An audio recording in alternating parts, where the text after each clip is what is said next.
I listen to a lot of Armchair Expert. X Shepherd. Dax is awesome. And I've been listening to her for many years. And he's from Michigan. He's also a recovery. Yeah, I guess you could. Yeah, I guess you never fully recovered from being an alcoholic. But he is like 20 something years sober now. But yeah, talks about it a lot. He's super honest about his sobriety and about, his past. Dax made a comment. So Dax had this special, and it's every after Thanksgiving or before Thanksgiving. And it's call in and tell Dax your most outrageous, ridiculous, terrible Thanksgiving stories. And it's very entertaining. You should check it out because a lot of the families that call in are, I would say, lucky to be alive or live to tell the tale. So it's actually very reassuring that our family is actually not so crazy as compared to the rest, which is a nice thing. But he made a passing comment. It was kind of a comment in passing. And he goes, yeah, Midwesterners drink a lot. Like, and I'm not even just talking college or like, even post college. No, I'm talking about like adults. If you're in Chicago at 2 a.m, there will be adults just drunk in the streets. And, maybe part of him is like, damn, I bet they're having a ton of fun. And then there's probably another half that's like, damn, I'm really happy I'm not hungover anymore because I hate being hungover, And I just thought that was super, super interesting because he said, and he's from the Midwest, so he can say that. So that begs the question.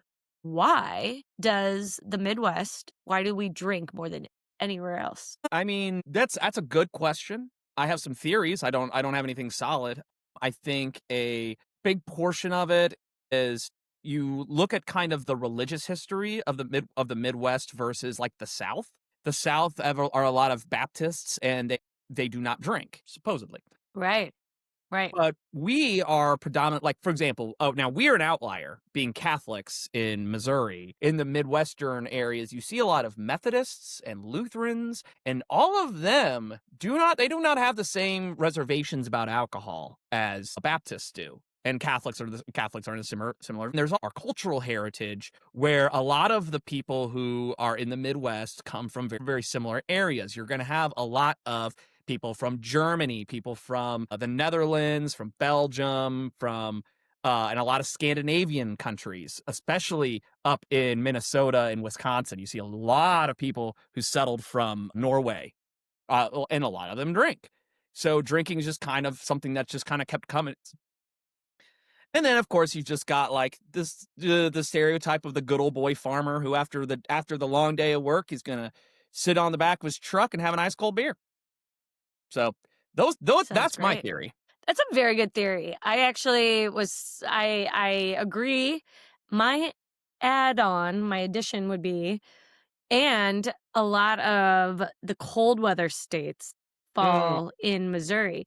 Cold weather, this may not stand up in court, but what I like to think of is in the wintertime, we have to be indoors, especially up in Chicago. As you go north, you're indoors. You have to be indoors a lot. I mean, it's negative 20 here, wind chill tonight in Chicago. So what do you do when you're indoors? You drink because you're like in close quarters with people. When I drink, I personally have more fun. I drink because I think it's fun. And it's not because it changes my personality. I think I'm pretty similar no matter what. But it makes me have more fun with my kids, with people maybe I don't want to be around, family. Not you, obviously. I find that I really enjoy a drink or three. What did our grandpa say? Grandpa says, if someone says, hey, you want a beer? And he goes, if I can't have 6, I don't want one. Yeah. And I feel that. I feel it too.